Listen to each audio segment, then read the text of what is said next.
This video is exactly what it says it is in the title. This is going to be a free course looking over the whole of Amazon FBA, looking at your choices, your options, and I'm going to ask for nothing in return than you to engage with this video, watch it, take care, and learn as much as you can and implement it into your potential Amazon business.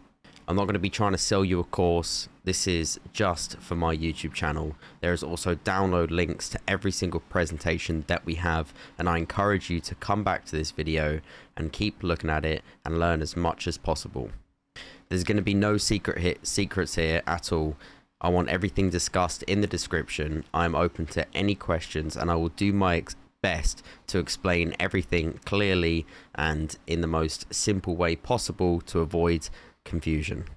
If you want to start an Amazon FBA business and you don't want to pay for it, there is plenty of information on YouTube already.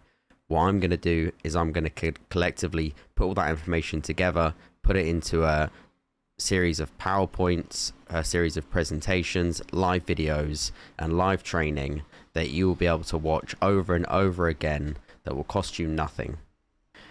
And if that's what you want, I encourage you to watch the next video and ask any questions in the comments below.